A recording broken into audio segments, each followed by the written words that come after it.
Saludos cordiales, esto es una grabación para Culto Libre. Procederé a leer el capítulo número 2 de la novela Tormento de Benito Pérez Galdós. Esta novela pertenece al dominio público. Don Francisco de Bringas y Caballero, oficial segundo de la Real Comisaría de los Santos Lugares, era en 1867 un excelente sujeto que confesaba 50 años. Todavía goza de días, que el Señor le conserve. Pero ya no es aquel hombre ágil y fuerte, aquel temperamento sociable, aquel decir ameno, aquella voluntad obsequiosa, aquella cortesía servicial. Los que le tratamos entonces apenas le reconocemos hoy cuando en la calle se nos aparece, dando el brazo a un criado, arrastrando los pies, hecho una curva, con media cara dentro de una bufanda, casi sin vista, tembloroso, baboso y tan torpe de palabra como de andadura. Pobre señor. 16 años hace jactaba de poseer la mejor salud de su tiempo. Desempeñaba su destino con puntualidad inverosímil en nuestras oficinas y llevando sus asuntos domésticos con intachable régimen. Cumplía como el primero en la familia y en la sociedad. No sabía lo que era una deuda. Tenía dos religiones, la de Dios y la del ahorro. Y para que todo en tan bendito varón fuera perfecciones, dedicaba muchos de sus ratos libres a diversos menesteres domésticos de indudable provecho, que demostraban así la claridad de su inteligencia como la de sus manos. Desde sus verdes años fue empleado, empleados fueron sus padres y abuelos, y aún se cree que sus tatarabuelos y los ascendientes de estos sirvieron a la administración de ambos mundos.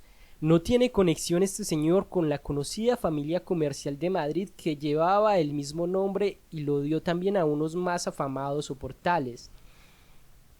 Los Bringas de este don Francisco, amigo nuestro queridísimo, procedían de La Mancha y el segundo apellido venía de aquellos caballeros gaditanos, familia opulenta del pasado siglo, la cual se arruinó después de la guerra. Había hecho el bueno de don Francisco su carrera con paso tardo pero seguro, en dependencias a las cuales rara vez llegaba entonces la inconstancia y tumulto de la política. Asido a los mejores faldones que había en su época, no vio nunca Bringas la pálida faz de la cesantía, y era ciertamente el empleado más venturoso de españolas oficinas. Estaba él asegurado en la nómina como la ostra que yace en profundísimo banco a donde no pueden llegar los pescadores. Suerte peregrina en la burocracia de Madrid, que perturbada constantemente por la política, la ambición, la envidia, la holganza y los vicios, es campo de infinitos dolores. No era político Bringas, ni lo había sido nunca, aunque tenía sus ideas como todo español, por cierto, muy moderadas. Era tan trabajador que sin esfuerzo y contentísimo desempeñaba su trabajo y el de su jefe, que era muy haragán. En su casa no perdía el tiempo y sus habilidades mecánicas eran tantas que no nos sería fácil contarlas todas. Naturaleza puso en él útiles y variados talentos para componer toda suerte de objetos rotos. Cualquier desvencijada silla que cayera en sus manos quedaba como nueva, y sus dedos eran milagrosos talismanes para pegar una pieza de fina porcelana que se hubiera hecho pedazos. Se atrevía hasta con los relojes que no querían andar y con los juguetes que en manos de los chicos perdieran la virtud de su mecanismo. Restauraba libros cuya encuadernación se deteriorase y barnizaba un mueble a quien el tiempo y el uso hubieran gastado el lustre. Lo mismo remozaba un abanico de cabritilla o una peineta de concha que la más innoble pieza de la cocina. Hacía nacimientos de corcho para Navidad y palillos de dientes para todo el año. En su casa no se llamaba nunca un carpintero. Bringas sabía mejor que nadie clavar, unir, tapizar, descerrejar, y le obedecían el hierro y la madera, la chapa en burnea y el pedazo de suela, la cola y el engrudo, el tornillo y la punta de París, el papel de lija y el esmeril. Tenía herramientas de todas clases, y provisiones y pertrechos mil, y si se ofrecía a manejar una aguja gorda para empalmar piezas de la alfombra, tampoco se quedaba atrás. Forraba soberanamente un mueble con telas viejas de otro mueble inválido ya y deshuesado. Al mismo tiempo, Bringas era hombre que no se desdeñaba, en día de apuro y de convidados, de ponerse en mangas de camisa y limpiar los cubiertos. Hacía el café al estilo gastrónomo, y si lo apuraban, se comprometía a poner un arroz a la valenciana que superaba las mejores obras de su digna esposa y de la cocinera de la casa. Era nuestro buen señor excelente y un excelentísimo padre de familia. Su mujer, doña Rosalía Pimpaón, le había dado 3 hijos. El primogénito, de 15 años, era ya un bachillerazo muy engreído de su ciencia y se le destinaba a estudiar leyes para seguir de un modo más glorioso las huellas burocráticas de su señor padre. Completaba la familia una niña de 10 años y un niño de 9, herederos de las gracias maternales. Porque la señora de Bringas era una dama hermosa, mucho más joven que su marido, que en edad la aventajaba como unos 3 lustros. Su flaco era cierta manía nobiliaria, pues aunque los Pipaones no descendían de Ñiguarista, el apellido materno de Rosalía, que era Calderón, la autorizaba en cierto modo para construir, aunque solo fuese con la fantasía, un frondosísimo árbol genealógico. Observaciones precisas nos dan a conocer que Rosalía no carecía de títulos para afiliarse por la línea materna a esa nobleza pobre y servil que ha brillado en los cargos palatinos de poca importancia. Ella no recordaba, al sacar a relucir su abolengo, timbres gloriosos de la política o las armas, sino aquellos más bajos, ganados en el servicio inmediato y oscuro de la real persona. Su madre había sido azafata, su tío alabardero, su abuelo guardamangier, otros tíos segundos y terceros, caballerizos, pajes, correos, monteros, administradores de la cabaña de Aranjuez, etcétera, etcétera. Se explica que Rosalía añadiese a su segundo apellido la apostilla de la Barca, pero toda la ciencia heráldica del mundo no dará fundamento al trasiego y combinación que hacía llamándose, para que el nombre fuera redondo y sonante, Rosalía Pipaón de la Barca. Esto lo pronunciaba dando a su bonita y pequeña nariz una hinchazón enfática, rasgo físico que marcaba con infalible precisión lo mismo sus accesos de soberbia que las resoluciones de su bien templada voluntad. Para esta señora habían 2 cosas divinas, el cielo, o mansión de los elegidos, y lo que en el mundo conocemos por el lacónico sustantivo de palacio. En palacio estaba su historia y también su ideal, pues aspiraba a que Bringas ocupase un alto puesto en la administración del patrimonio, y a tener casa en el piso segundo del Regio Alcázar. Cualquier frase, palabrilla o pensamiento contrarios a la superioridad omnímoda y permanente de la casa real entre todo lo creado por Dios y los hombres, ponía a la buena señora tan fuera de sí, que hasta su hermosura como que se eclipsaba y oscurecía. Tanto era el ahuecamiento de la nariz bonita, tal la descomposición que la ira daba a sus rojos labios.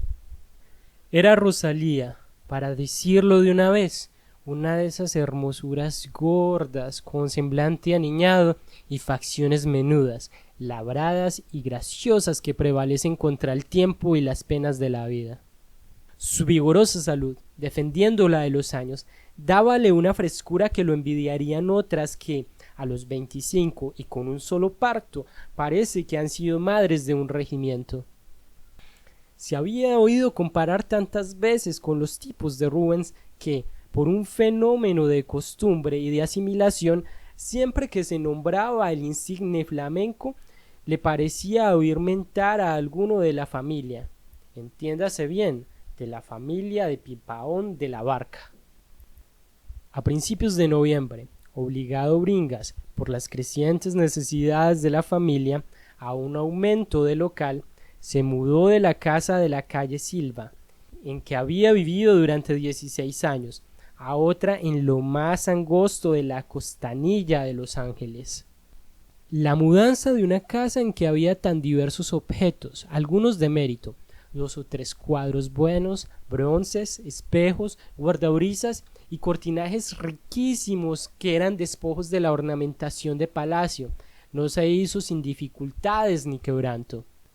Con mucha razón, repetía Bringas la exacta frase de Franklin, 3 mudanzas equivalen a un incendio. Y se ponía nervioso y airado viendo tanta cosa rota, tanta rosadura, deterioros tan graves y en tanto número. La suerte era que allí estaba él para componerlo todo. Los carros estuvieron transportando objetos desde las 6 de la mañana hasta muy avanzada la noche. Los safios y torpísimos ganapanes que hacen este servicio trataban los muebles sin piedad, y todo era gritos, esfuerzos, brutalidades de palabras y de obra.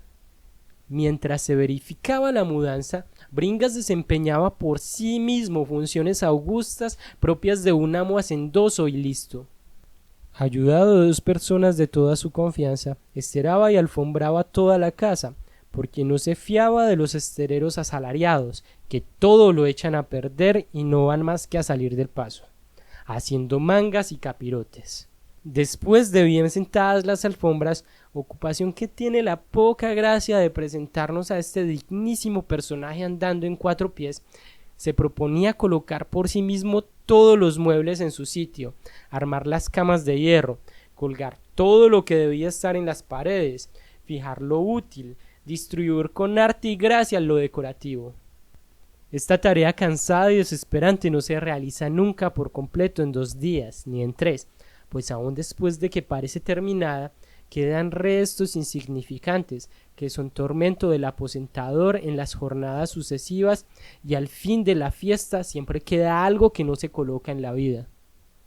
Es quizás gran contrariedad que la primera vez que nos encaramos con este interesante matrimonio sea en día tan tumultuoso como el de una mudanza, en medio del desorden de una casa sin instalar y en el seno sofocante de polvorosa nube.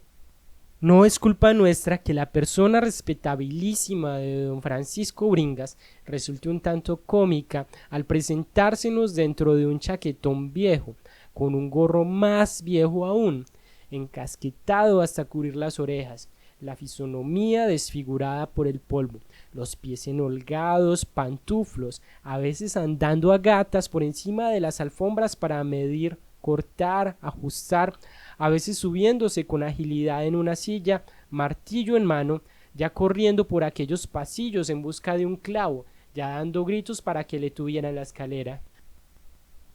Bringas usaba gafas de oro y se afeitaba totalmente.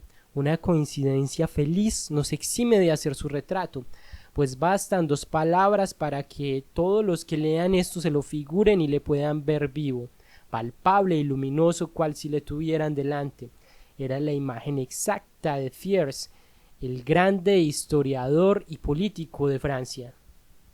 ¡Qué semejanza tan peregrina! Era la misma cara redonda, la misma nariz corva y el pelo gris, espeso y con su copete periforme, la misma frente ancha y simpática, la misma expresión irónica, que no se sabe si proviene de la boca o de los ojos o del copete, el mismo perfil de romano abolengo. Era también el propio talle, la estatura rechoncha y firme. No faltaba en Bringas más que el mirar profundo y todo lo que es de la peculiar fisionomía del espíritu. Faltaba lo que distingue al hombre superior que sabe hacer la historia y escribirla, del hombre común que ha nacido para componer una cerradura y clavar una alfombra.